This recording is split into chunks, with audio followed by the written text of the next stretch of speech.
కుటుంబ లోగుట్టుని కడుపులో పెట్టుకుని నడుపుతారు. మేము ప్రభుత్వంలోకి వచ్చినాడు మాకు 82,000 కోట్ల అప్పు ఇచ్చిపోయింది కాంగ్రెస్ ప్రభుత్వం. కానీ ఎప్పుడైనా కేసీఆర్ గారు నాకు 82,000 కోట్ల అప్పు ఉంది, నేను ఎట్లా నడపాలని దివాళీ 60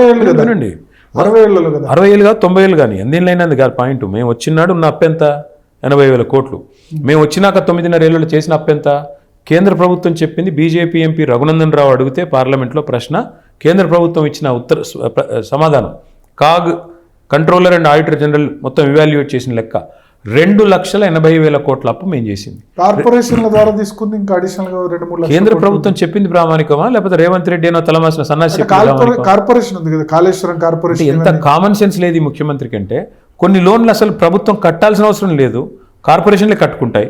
ఇప్పుడు మొత్తం పవర్ కార్పొరేషన్లు ఉన్నాయి, ప్రభుత్వం సున్నా, ఆడేం బాధ్యత లేదు, గ్యారంటీ ఇస్తుంది ప్రభుత్వం అంతే, కట్టే అక్కర్లేదు.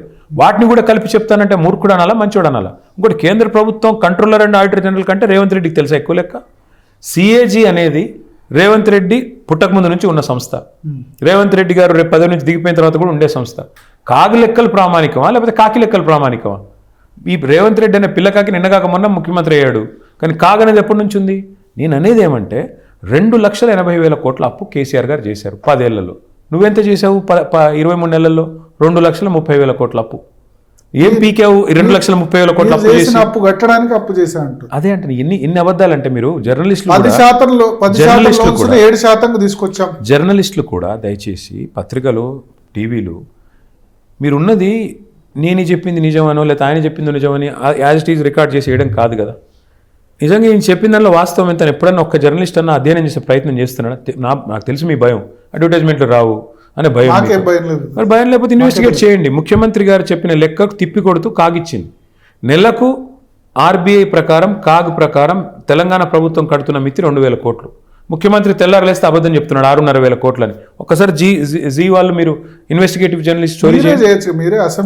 మేము 100 సార్లు చెప్పాము స్వామి, 100 సార్లు చెప్పాము. చూపెట్టడానికి మీడియాకి దమ్ము ఉండాలి కదా. మీడియాకి దమ్ము లేదు. ఇవాళ మీడియాకి వెన్నుముక చచ్చిపోయింది.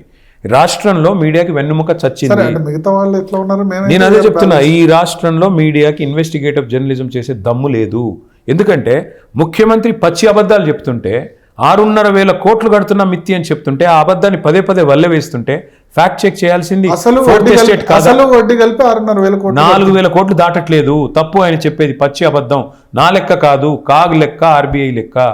ఇన్ని అబద్ధాలు ఇన్నిసార్లు చెప్తుంటే దాన్ని పదే ఇప్పుడు అప్పుల విషయంలో తప్పుడు లెక్కలు. అప్పు జరిగిందే 2,80,000 కోట్లు అయితే ఒక ఆయన 6 లక్షల కోట్లు అంటాడు మంత్రి, ఇంకొకటి 7 లక్షల కోట్లు అంటాడు, ముఖ్యమంత్రి 8 లక్షల కోట్లు అంటాడు. వాళ్ళ ఇష్టం, నోటికి ఎంత వస్తే అంత. ఇవన్నీ కాదండి. నేను ఇంకొక మాట అడుగుతా భరత్.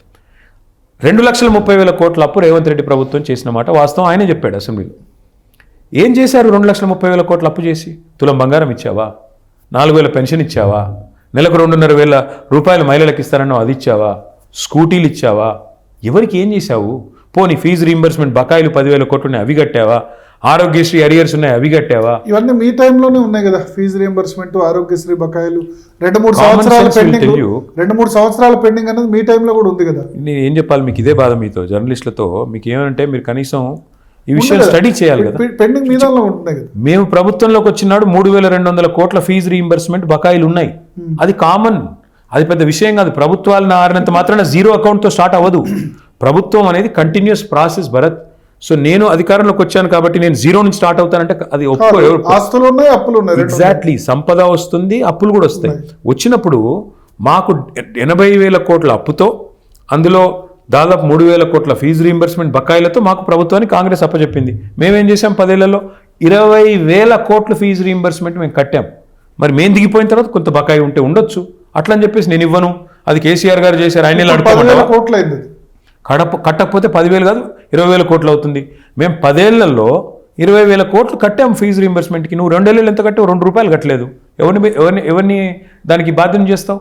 నేనేమంటానంటే ఏది చేయకుండా 2 ఏళ్ళు టైంపాస్ చేసి ఒక రోడ్డు కట్టకుండా, ఒక బ్రిడ్జ్ చేయకుండా, ఒక ఇల్లు కట్టకుండా, హైదరాబాద్లో కనీసం ఒక మోరీ కట్టకుండా, 6 గ్యారెంటీలు అమలు చేయకుండా ఈ 2,30,000 కోట్లు ఎక్కడ పోయినాయి అంటారు? మీరు చెప్పండి నాకు. రాహుల్ గాంధీకి మూటలు పంపడానికి ఏమో డబ్బులు ఉంటాయి నెల. మహారాష్ట్రలో, హర్యానాలో, బీహార్లో ఎక్కడ ఎలక్షన్ జరిగితే అక్కడ కాంగ్రెస్ పార్టీకి 100,000 కోట్లు పంపడానికి డబ్బులు ఉంటాయి, కానీ పేదలకు ఇవ్వడానికి డబ్బులు లేవా?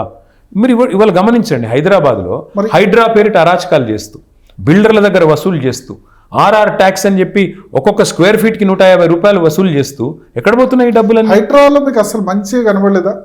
ఉంది, ఎందుకు లేదు? మంచి బతుకమ్మ కుంటను బాగా చేసి చూపించారు.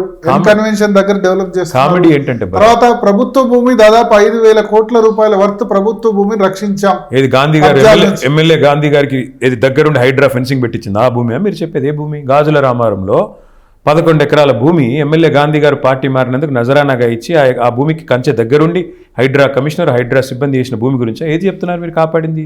నేను ఒకటే చెప్తున్నా భరత్, డిప్యూటీ సీఎం బట్టి విక్రమార్క 5 స్టార్ హోటల్లో ప్రెస్ మీట్ పెట్టి చెప్పాడు, ఇగో ఈ 20 ప్రాజెక్టుల్లో వీటిలన్నింటిలో కూడా చెరువుల్లో ఉన్నాయని చెప్పాడు. ఒక్క ప్రాజెక్టు కూలగొట్టిందా ప్రభుత్వం? మూసీకి అడ్డంగా మొన్న నీళ్ళు వదిలితే మూసీలో 2-3 ప్రాజెక్టులకు మొత్తం నీళ్ళు వచ్చినాయి. ఆ ప్రాజెక్ట్ ముట్టే ధైర్యం ఉందా ముఖ్యమంత్రికి, హైడ్రాకి? పొంగులేటి శ్రీనివాసరెడ్డి రాజప్రసాదం మొత్తం చెరువును పూడ్చి కట్టారు. నేను మొన్న మీకు శాటిలైట్ ఇమేజ్తో సహా చూపెట్టాను. దమ్ముందా హైడ్రాకి అక్కడ పోయేది? పట్నం మహేందర్ రెడ్డి ఇల్లు చెరువు మధ్యలో ఉంది, కూలగొట్టే ధైర్యం ఉంది? పల్లనరాజు కూలగొట్టేమని చెప్తున్నారు. కేంద్ర మంత్రి పల్లనరాజు వీళ్ళందరూ మనుషులు కాదా? వీళ్ళందరూ ఉన్న మాట వాస్తవం కాదా? మళ్ళీ చెప్తున్నా, మీకు నిజంగా చిత్తశుద్ధి ఉంటే హైడ్రాకి పెద్ద పెద్ద మంత్రులు డాక్టర్ వివేక్, నేను మొత్తం చెప్పాను, డాక్టర్ వివేక్, పొంగులేటి శ్రీనివాసరెడ్డి, కేవీపీ రామచంద్రరావు, పట్నం మహేందర్ రెడ్డి, గుత్తా సుఖేందర్ రెడ్డి కూలగొట్టు ముందు వీళ్ళందరి ప్రభుత్వంలో బాధ్యులు కదా మీరు. ప్రజల సొమ్ము జీతంగా తీసుకుంటున్నారు కదా. కన్వెన్షన్ విషయంలో ఏం జరిగింది? మీరు అధికారంలోకి రాకముందు హైకోర్టు స్టే ఉంది, హైకోర్టును బేఖాతరు చేసి కూలగొట్టాడు ఈయన. హైకోర్టు స్టే ఉంది కాబట్టి మేము ఆగాం. ఇంకోటి, మీరు బతుకమ్మకుంటా అన్నారు, మేము 100 చెరువులు బాగు చేసాం. వీళ్ళలాగా డబ్బా కొట్టుకోలేదు చిల్లరగాళ్ళలాగా. 100 చెరువులు, దుర్గం చెరువు చూడండి, మల్కం చెరువు చూడండి, ఒకటి కాదు ఇట్లా చెప్పుకుంటూ పోతే ఖాజాగూడ చెరువు చూడండి, ఎన్ని చెరువులు బాగు చేసాం మేము. వీళ్ళలాగా డబ్బా కొట్టుకోలేదు, ఏదో గొప్ప పని చేసాం.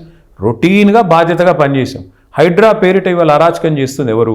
డిప్యూటీ సీఎం 20 బిల్డర్ల పేర్లు చెప్పి ఒక్క బిల్డర్ ఇల్లు కూలగొట్టకపోవడానికి కారణం ఏంటి? ఏం సంబంధం ఏం లావాదేవీలు జరిగినాయి? ఏం డబ్బులు తీసుకున్నారు? మూసీకి అడ్డంగా కడుతున్న ప్రాజెక్టులకు అండగా నిలబడుతున్నది ఎవరు? చెప్పండి ఇవన్నీ. అంటే పేదవాడేమో తేరగా దొరికాడు, వాడి ఇల్లేమో కూలగొడతావు. పెద్ద పెద్ద వాళ్ళు ఎందుకు కూలగొట్టడం ధైర్యం చాలట్లేదు నీకు? హైడ్రా వల్ల న్యాయం జరిగింది. ఎవరికి న్యాయం జరిగింది? హైడ్రా వల్ల న్యాయం జరిగింది అనుముల కుటుంబానికి, డిప్యూటీ సీఎంకి. బ్రహ్మాండంగా దోపిడీ చేసి ఇవాళ కాంగ్రెస్ పార్టీకి ఫండింగ్ పంపుతున్నారు. ఎవరికి లాభం జరిగిందండి హైడ్రా వల్ల? అరాచకం చేస్తూ ఇవాళ రియల్ ఎస్టేట్ కుప్పగోల్పోవడం కారణం ఎవరండి? సామాన్యుడు తెలంగాణలో ఆయన ఆస్తి ఇవాళ ఆరతికారిపురంలో కరిగిపోయింది. వాళ్ళు ఏమంటారంటే రియల్ ఎస్టేట్ సంబంధించి గవర్నమెంట్ ఈ ఎలక్షన్స్ జరిగే సమయంలో ప్రతిసారి కూడా రియల్ ఎస్టేట్ అన్నది డౌన్ ఉంటుంది. 1 year 1.5 year ఇప్పుడు పికప్ అయింది. నేను ఇవాళ ఛాలెంజ్ చేస్తున్నా భరత్, నేను మాట్లాడింది ప్రామాణికం కాదు, వాళ్ళు మాట్లాడింది ప్రామాణికం కాదు. మీరు ఇవాళ తెలంగాణలో ఎవరినన్నా అడగండి, అయ్యా 2023లో మీ భూమి విలువ ఎంత? మీకు ఒక 2 సెంట్లు ఉంటాయి, 200 గజాలు ఉంటాయి. ఆ రోజు విలువ ఎంత, ఈ రోజు విలువ ఎంత? మీరు అడగండి.